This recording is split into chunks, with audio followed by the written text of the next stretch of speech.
There is a hidden battle taking place every day. Not a battle of fists, not a battle of weapons, a battle for something far more valuable, your attention. Someone says something designed to provoke you, you feel the urge to respond. Someone ignores you, you feel compelled to chase. Someone criticizes you, you immediately want to defend yourself. Someone disrespects you, you begin constructing the perfect argument in your mind, and without realizing it, you have handed them something precious, your attention. Robert Greene's study of human nature repeatedly points toward an uncomfortable truth. People are often influenced not only by what others do, but by how they themselves react to what others do. The person who can provoke you can sometimes predict you, and what can be predicted can be influenced. But there is another path. You can learn to pause. You can learn to observe. You can learn that not every message deserves a reply, not every insult deserves a defense, and not every person deserves access to your emotional world. This is not about becoming cruel. It is not about playing psychological games. It is not about making people suffer because they tried to hurt you. It is about becoming difficult to emotionally control because you have become capable of controlling yourself. And once you understand that distinction, ignoring someone stops being a petty tactic. It becomes a discipline. Attention is one of the most valuable forms of personal power, yet most people give it away without realizing what they are doing. Every day, countless things compete for your attention. Messages, opinions, criticism, social media, arguments, rejection, praise, and the behavior of other people. The person who constantly reacts to everything eventually discovers that their emotional state is being controlled by whatever happens around them. This is why learning to control your attention is one of the foundations of self-mastery. Imagine someone says something insulting to you. Instantly, you feel anger. Your mind begins creating responses. You imagine what you should have said. You replay the conversation. You think about how to prove that person wrong. Hours later, the person may have forgotten the entire interaction, yet you are still carrying it inside your mind. What happened? They captured your attention. They did not need to control your body or force you to do anything. Your own mind continued the battle for them. This is where psychological discipline begins. You must understand that attention is not something you should automatically give to whoever demands it. Your attention should be earned, directed, and protected. Not every message requires an immediate response. Not every criticism deserves a defense. Not every provocation deserves confrontation. Not every person deserves unlimited access to your emotional energy. This does not mean becoming cold or arrogant. It means becoming selective. A mature person learns to pause before reacting. Instead of asking, "How do I respond to this?" they ask, "Does this deserve my response at all?" That single question can transform your relationships, your work, and your emotional life. When you stop reacting automatically, you create space between what happens and what you choose to do about it. Inside that space is freedom. You can observe your emotions without becoming controlled by them. You can feel anger without speaking from anger. You can experience rejection without desperately chasing approval. You can encounter disrespect without immediately surrendering your peace. This is real strength. The goal is not to control other people's attention. The goal is to stop allowing other people to control yours. Your attention should be invested where it creates something meaningful. Your skills, your goals, your relationships, your health, your character, and your future. There will always be people attempting to pull you into unnecessary drama. There will always be opinions designed to provoke you. There will always be situations that tempt you to react. You cannot control everything that enters your environment, but you can decide what receives a permanent place inside your mind. That is where your power begins. When you master your attention, you stop living as a prisoner of other people's behavior. You begin living deliberately, and eventually, you realize that one of the strongest forms of independence is simply this. You decide what deserves your attention and what does not. Silence has a psychological power that most people underestimate, not because silence magically controls another person, but because it interrupts the automatic pattern of reaction. When someone expects you to respond immediately, with anger, defense, explanation, or emotional intensity, your refusal to react creates something incredibly valuable: space. And within that space, you regain the ability to choose. Think about how quickly people respond when they feel provoked. A message arrives, and before they have even processed what they feel, they type a response. Someone makes a disrespectful comment, and they immediately defend themselves. Someone withdraws attention, and they rush to recover it. Their behavior becomes predictable because their emotions are controlling the timing of their decisions. But the disciplined person learns to pause. That pause is not weakness, it is psychological freedom. When you remain silent for a moment, you allow your nervous system to settle before making a decision. You move from emotional reaction toward conscious observation. Instead of asking, how do I make them understand me? You can ask, what response actually serves my interests, values, and peace? This distinction is powerful. Silence should never become a weapon designed to punish someone or make them anxious. That is manipulation, not self-mastery.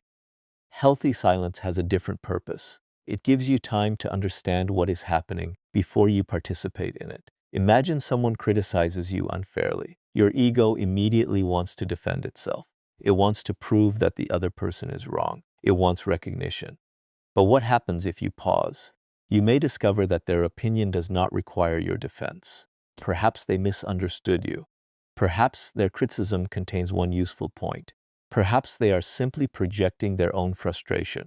Or perhaps the situation is not important enough to deserve your energy. You cannot discover any of these possibilities while your mind is racing toward retaliation. Silence creates observation, and observation creates choice. This is one of the most important principles of emotional intelligence. You can experience an emotion without automatically obeying it. You can feel anger and remain quiet. You can feel rejected and refuse to chase. You can feel insulted and choose not to retaliate.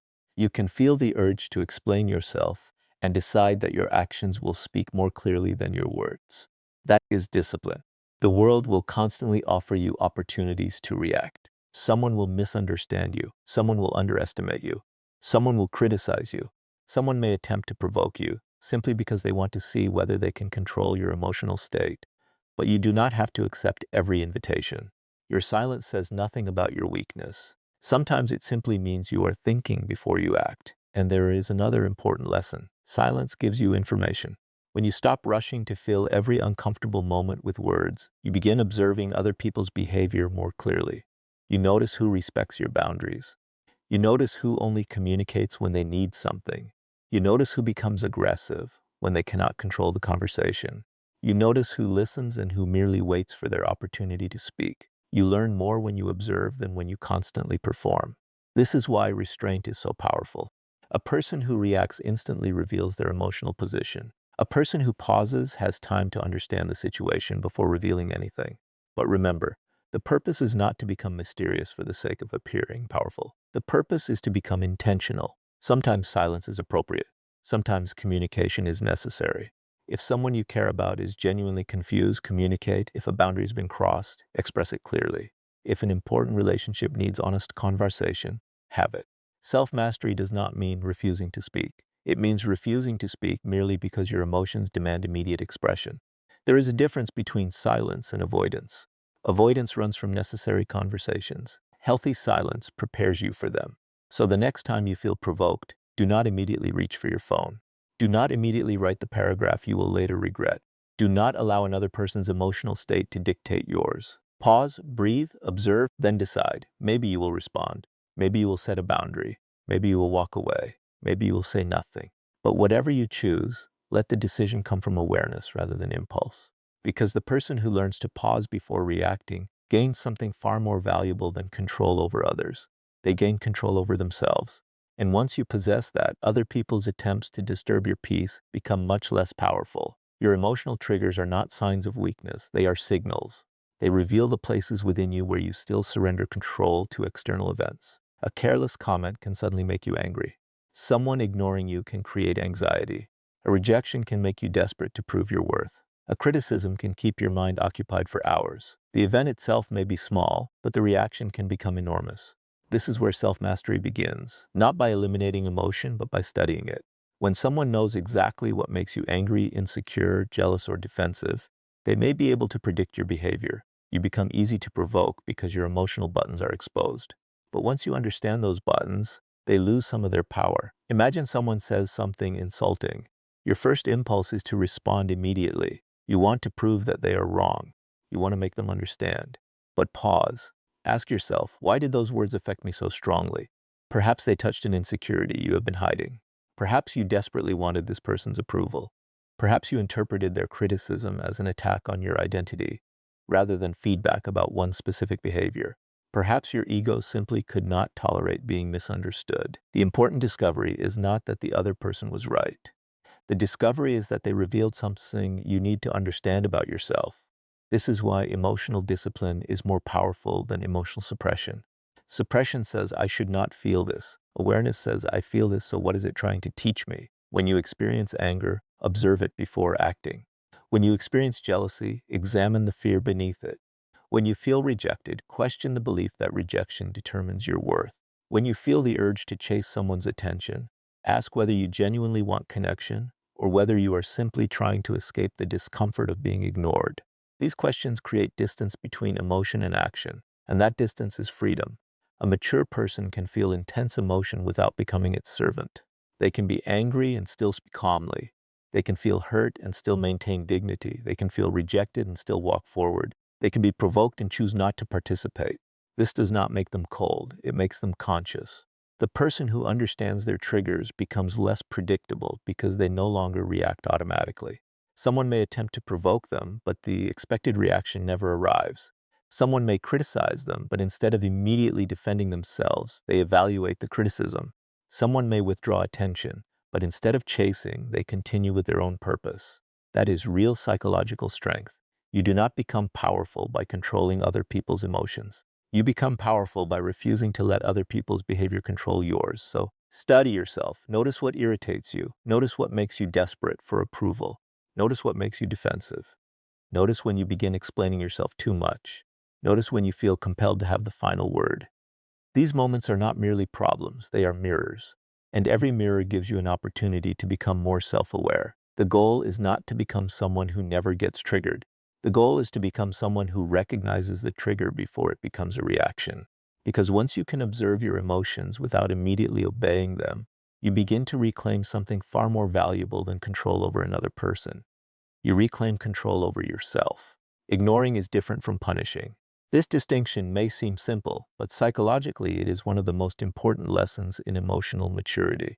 When someone hurts, provokes, disrespects, or disappoints you, the first impulse can be to make them feel what you felt. You may withdraw your attention, stop responding, or become distant, not because you genuinely need space, but because you secretly want them to notice your absence. You want them to wonder where you went. You want them to regret their behavior. You want them to come back and recognize your value. But when your silence is designed to produce a reaction from another person, you are not truly detached. You are still emotionally connected to their response. Real distance has a different foundation. It is not about controlling someone else's emotions. It is about controlling access to your own. You step away because continuing the interaction is no longer healthy, productive, or worthy of your energy. You are not trying to make them uncomfortable. You are simply refusing to make yourself uncomfortable for the sake of maintaining an unnecessary connection. This is where self-mastery begins. You stop asking, how can I make them regret losing me, and start asking, why am I giving this situation so much of my attention? That question shifts the center of power back toward you. Punishment requires an audience. Boundaries do not. If you deliberately ignore someone while checking repeatedly to see whether they have noticed, your mind is still occupied by them.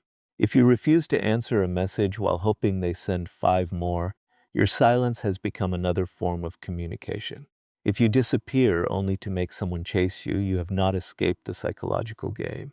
You have simply changed your role within it. Healthy detachment is quieter. You do not need them to notice your absence. You do not need them to regret their behavior. You do not need an apology before you move forward. You do not need to demonstrate how much stronger you have become. You simply become unavailable for what damages your peace. That is a profound form of discipline because it requires no performance. Think of your attention as a limited resource. Every argument, every unnecessary explanation, every attempt to prove your worth consumes some of it. If you continually invest that energy into people who create confusion, conflict, or emotional exhaustion, eventually you have less energy for your own growth. So choose carefully.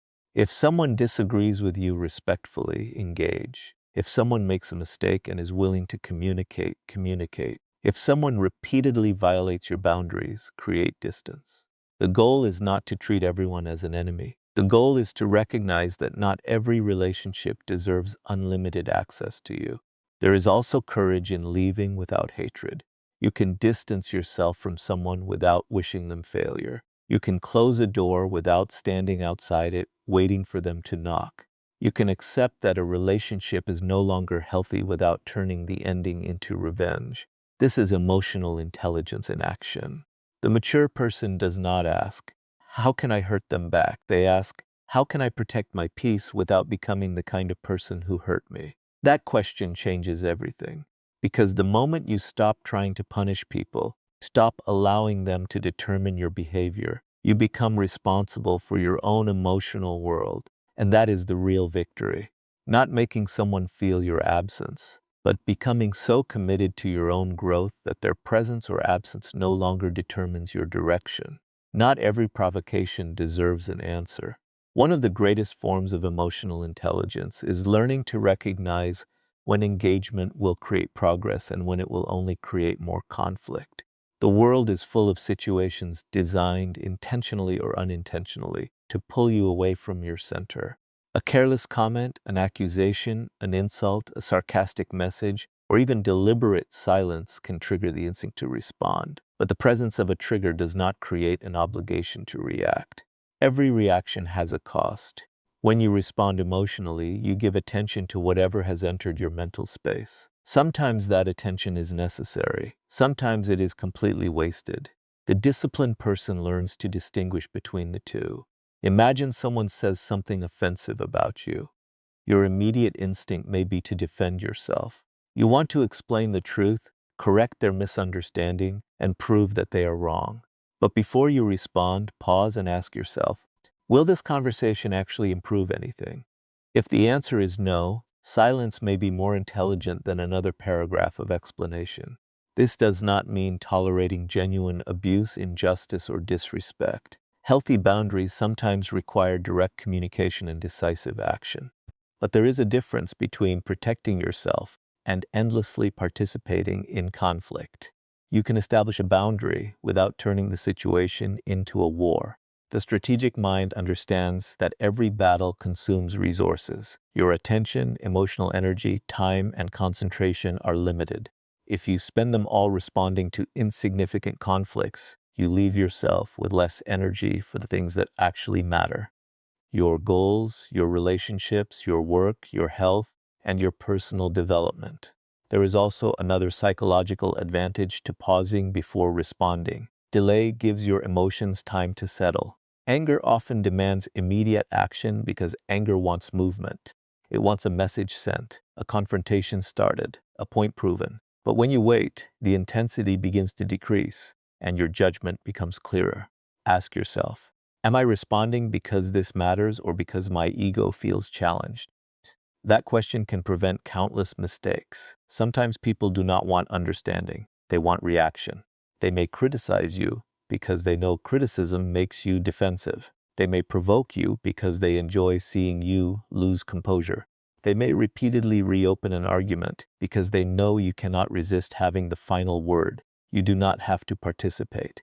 Refusing to participate is not weakness. It is selective engagement. Your silence should not be a weapon designed to punish someone. It should be a decision to protect your mental space. Your goal should not be to make another person wonder why you are silent. Your goal should be to stop wasting energy on conversations that lead nowhere. The more you practice this, the more you discover something profound. You do not need to respond simply because someone expects you to. You can observe without reacting. You can listen without defending. You can disagree without attacking. You can walk away without revenge. And you can let someone have the last word without surrendering your self-respect. The mature person understands that winning every argument is not the same as winning at life. Sometimes the greatest victory is preserving your peace, maintaining your dignity, and continuing toward your purpose while someone else remains trapped in a conflict you chose to leave. Detachment is often misunderstood as indifference. It is not. True detachment does not mean that you stop caring, stop feeling, or become emotionally cold. It means you stop allowing your emotions to make decisions for you. You can care deeply about someone and still refuse to chase them. You can feel anger and still choose not to retaliate. You can experience rejection and still maintain your dignity. This is where emotional discipline becomes one of the most powerful forms of self-mastery. When you become emotionally detached, you create a small space between what happens and what you do next. Someone sends an insulting message. You feel the anger rise. The undisciplined mind immediately responds. The disciplined mind pauses. It asks, what outcome do I actually want? That question can prevent hours of unnecessary conflict. Many people surrender their power because they confuse immediate reaction with strength. They believe they must answer every accusation, correct every misunderstanding, and defend themselves against every opinion. But if you need to respond to everything, then everything has the power to control you. Detachment breaks that pattern. Imagine someone deliberately trying to provoke you. They know which words irritate you. They know which subjects make you defensive. They expect you to react exactly as you have reacted before. But this time you observe instead of responding. You notice the anger without becoming its servant. You recognize the temptation to prove yourself, but you refuse to participate. This is not weakness, it is psychological freedom. The more dependent you become on external validation, the easier it becomes for other people to influence your emotional state. If you need someone to approve of you, their criticism can destabilize you. If you need someone to choose you, their rejection can make you desperate. If you need the last word, an argument can consume your entire day. But when your sense of worth becomes internally grounded, something changes. You stop asking, how can I make them understand me? You begin asking, do I understand myself? You stop asking, why aren't they giving me attention? You begin asking, why am I giving this situation so much of mine? You stop asking, how can I make them regret losing me? You begin asking, what can I build now that I am no longer distracted? That is the transformation. Detachment gives you the ability to redirect your energy. Instead of spending your mental resources analyzing another person's behavior, you invest them in your own development. You return to your goals. You improve your skills. You strengthen your relationships with people who genuinely respect you. You become more disciplined with your time and more selective with your attention. And eventually, you discover something profound. You do not need to become emotionally numb to become emotionally powerful. You simply need to become capable of feeling without immediately obeying what you feel. That is true control. Not control over another person. Control over yourself.